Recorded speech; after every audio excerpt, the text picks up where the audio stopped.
ಮುಳಬಾಗಿಲು ಶ್ರೀ ಪತಂಜಲಿ ಯೋಗ ಶಿಕ್ಷಣ ಸಮಿತಿ ಕರ್ನಾಟಕ ಸೌಪರ್ಣಿಕಾ ವಲಯ ವತಿಯಿಂದ ಗುರುಭವನದಲ್ಲಿ ಗುರುಪೂರ್ಣಿಮಾ ಪ್ರಯುಕ್ತ ಏಕಾತ್ಮಕ ಸ್ತೋತ್ರ, ಅಮೃತವಚನ, ಪಂಚಾಂಗ ಪಠನ, ಸಾಮೂಹಿಕ ಅಗ್ನಿಹೋತ್ರ, ನಿತ್ಯ ಸಂಕಲ್ಪ ಮತ್ತು ಭಾರತ ಮಾತೆಯ ಚಿತ್ರಪಟಕ್ಕೆ ಪುಷ್ಪನಮನ ಮಾಡಿ ಗುರುಗಳ ಮಾರ್ಗದರ್ಶನದ ಮಹತ್ವದ ಅದ್ಧೂರಿಯಾಗಿ ಆಚರಣೆ ಮಾಡಲಾಯಿತು.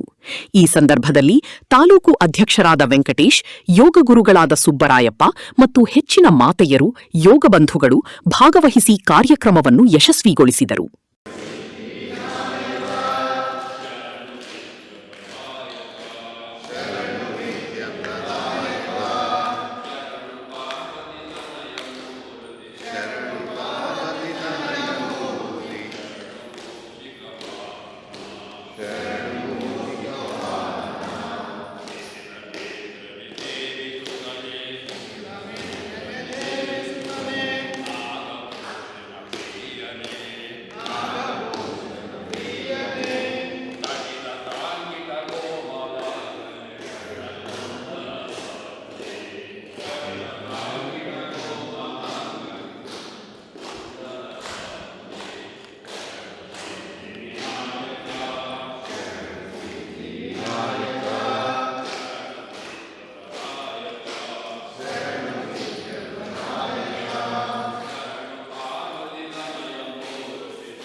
ತಿಳಿಸ್ತಾ ಈ ದಿನ ನಮ್ಮ ಪತಂಜಲಿ ಯೋಗ ಶಿಕ್ಷಣ ಸಮಿತಿ ಸೌಪರ್ಣಿಕಾ ವಲಯ ಮುಳಬಾಗಿಲು ಶಾಖೆಯ ವತಿಯಿಂದ ಮುಳಬಾಗಿಲಿನ ಗುರುಭವನದಲ್ಲಿ ನಾವು ಈ ದಿನ ಗುರುಪೂರ್ಣಿಮಾ ಕಾರ್ಯಕ್ರಮವನ್ನು ಅಚ್ಚುಕಟ್ಟಾಗಿ ನಿರ್ವಹಣೆ ಮಾಡ್ತಾ ಇದ್ದೀವಿ, ಆಚರಣೆ ಮಾಡ್ತಾ ಇದ್ದೀವಿ. ಈ ದಿನದ ಒಂದು ವಿಶೇಷ ಆಷಾಢ ಮಾಸದ ಶುಕ್ಲ ಪಕ್ಷ ಪೌರ್ಣಿಮೆಯ ತಿಥಿಯೊಂದು ಈ ದಿನವನ್ನು ನಾವು ಆಚರಣೆ ಮಾಡ್ತಾ ಇದ್ದೀವಿ. ಇಲ್ಲಿ ಗುರು ಅನ್ನುವಂಥ ಒಂದು ಪದವನ್ನು ನಾವು ಇಲ್ಲಿ ವಿಶ್ಲೇಷಣೆ ಮಾಡಬೇಕಾಗತ್ತೆ. ಗು ಅಂದರೆ ಅಂಧಕಾರ, ರು ಅಂದರೆ ಬೆಳಕು, ಜ್ಞಾನ. ಅಂದರೆ ಒಂದು ಜೀವಿಯಲ್ಲಿನ ಜೀವಾತ್ಮದಲ್ಲಿನ ಅಂಧಕಾರವನ್ನು, ಅಂದರೆ ಕಾಣದಂತಹ ವಿಚಾರಗಳನ್ನು ಕಾಣುವಂತೆ ಮಾಡುವಂತಹ ಒಂದು ಶಬ್ದವೇ ಗುರು. ಆ ಕಾಣುವಂಥ ಮಾಡುವಂಥ ಶಬ್ದ ಏನಿದೆ, ಆ ಕಾಣುವಂಥ ಶಬ್ದ ಅವನಲ್ಲಿ ಬಂದಾಗ ಅವನು ಮೋಕ್ಷದಾತನಾಗೋದಕ್ಕೆ ಕಾರಣ ಆಗ್ತದೆ. ಅಂತಹ ಮೋಕ್ಷದಾತನ ಸಾಲಿಗೆ ಆ ಜೀವಾತ್ಮವನ್ನು ಶರೀರದಲ್ಲಿ, ಆ ಶರೀರಕ್ಕೆ ಒಂದು ಮೋಕ್ಷ, ಆ ಶರೀರಕ್ಕೆ ಒಂದು ಗೌರವ, ಆ ಶರೀರಕ್ಕೆ ಒಂದು ಘನತೆ, ಆ ಶರೀರಕ್ಕೆ ಒಂದು ಸಾರ್ಥಕತೆಯನ್ನು ತಂದು ಕೊಡಬೇಕಾದ್ರೆ ಆ ಜೀವಾತ್ಮಕ್ಕೆ ಆ ಬೆಳಕು ನೀಡುವಂತಹ ಒಂದು ಮಾರ್ಗದರ್ಶಕ ಬೇಕಾಗ್ತಾನೆ. ಆ ಮಾರ್ಗದರ್ಶಕನೇ ಬೆಳಕನ್ನು ನೀಡುವಂತಹ ಪರಮಾತ್ಮ ಅಂತೇಳ್ಬಿಟ್ಟು ನಾವು ಕರಿತೀವಿ. ಹಾಗಾದರೆ ಅದನ್ನು ಈ ದಿನದಂದೇ ಯಾಕೆ ಆಚರಿಸಬೇಕು, ಅದನ್ನು ಈ ಪೌರ್ಣಿಮೆಯನ್ನೇ ನಾವು ಯಾಕೆ ಆಯ್ಕೆ ಮಾಡ್ಕೋಬೇಕು ಅಂತ ನಾವು ವಿಶ್ಲೇಷಣೆ ಮಾಡ್ತಾ ಹೋದಾಗ ಇದು ಸನಾತನ ಕಾಲಕ್ಕೆ ನಾವು ಹಿಂದಿರುಗಿ ನೋಡಬೇಕಾಗುತ್ತೆ. ಸನಾತನ ಕಾಲದಲ್ಲಿ ಈ ಮಾನವ ಜನ್ಮ ತಾಳಿದ ಮೇಲೆ ಎಲ್ಲ ಜೀವರಾಶಿಗಳಲ್ಲೂ ಕೂಡ ಉನ್ನತ ಸ್ಥಾನವನ್ನು, ಆಲೋಚನಾ ಶಕ್ತಿಯನ್ನು, ಕ್ರಿಯಾತ್ಮಕತೆಯನ್ನು ಪಡೆದಂಥ ಜೀವಿ ಈ ಮಾನವ ಜೀವಿ. ಆ ಮಾನವ ಜೀವಿ ತುಂಬ ಗೊಂದಲದಲ್ಲಿ ತೊಡಗಿದ್ದಾಗ ಸರಿಯಾದಂಥ ಜೀವನ ನಿರ್ವಹಣೆಯನ್ನು ನಡೆಸ್ಕೊಡೋದಕ್ಕೆ, ರೂಪಿಸ್ಕೊಳ್ಳೋದಕ್ಕೆ ಅವನು ಒದ್ದಾಡ್ತಾ ಇರಬೇಕಾದ್ರೆ ಅಂತಹ ಒಂದು ಸಂದರ್ಭದಲ್ಲಿ ಒಂದಾನೊಂದು ಕಾಲದಲ್ಲಿ ಒಬ್ಬ ಪರಮಾತ್ಮ ಹುಟ್ಟಿ ಬರ್ತಾನೆ. ಆ ಪರಮಾತ್ಮ ಹುಟ್ಟಿ ಬಂದು ಆ ಒಂದು ಗೊಂದಲದಲ್ಲಿದ್ದಂತಹ ಬೇರೆ ರೀತಿಯ ಜೀವನ ನಿರ್ವಹಣೆಯನ್ನು ಸುಗಮವಾಗಿ ನಿರ್ವಹಣೆ ಮಾಡಿಕೊಳ್ಳಕ್ಕೆ ಆಗದಂತಹ ಕಾಲಕ್ಕೆ ಆ ಪರಮಾತ್ಮ ಹುಟ್ಟಿ ಬಂದು ಆ ಸರಿಯಾದಂಥ ಮಾರ್ಗದರ್ಶನವನ್ನು ಮಾಡ್ತಾನೆ. ಆತನೇ ವ್ಯಾಸ ಬ್ರಹ್ಮ. ಆ ವ್ಯಾಸ ಮಹಾಮುನಿಗಳು ಹುಟ್ಟಿದಂತಹ ದಿನವಾಗಿರೋದರಿಂದ ಇದನ್ನು ವ್ಯಾಸ ಪೂರ್ಣಿಮೆ ಅಥವಾ ಗುರುಪೂರ್ಣಿಮೆ ಅನ್ನುವಂಥ ಹೆಸರುಗಳಿಂದ ನಾವು ಆಚರಣೆ ಮಾಡ್ಕೊಳ್ತಾ ಬರ್ತೀವಿ. ಆ ಕಾಲಕ್ಕೆ ಮಾನವನು ಗಳಿಸಿದಂಥ ಅನೇಕ ಜ್ಞಾನಗಳು ಒಂದಕ್ಕೊಂದು ಜೋಡಣೆಯಾಗದಂತೆ ಮೊದಲು ನಾನು ಯಾವುದನ್ನು ಆಚರಿಸಬೇಕು, ಮೊದಲು ನಾನು ಯಾವುದನ್ನು ಆಲೋಚಿಸಬೇಕು, ಮೊದಲು ನಾನು ಯಾವ ಕಾರ್ಯವನ್ನು ನಿರ್ವಹಿಸಬೇಕು ಅನ್ನುವಂಥ ಗೊಂದಲಗಳಿಗೆಲ್ಲ ಕೂಡ ಆತನು ಪರ್ಯಾಯವನ್ನು ಕಲ್ಪಿಸ್ಕೊಡ್ತಾನೆ.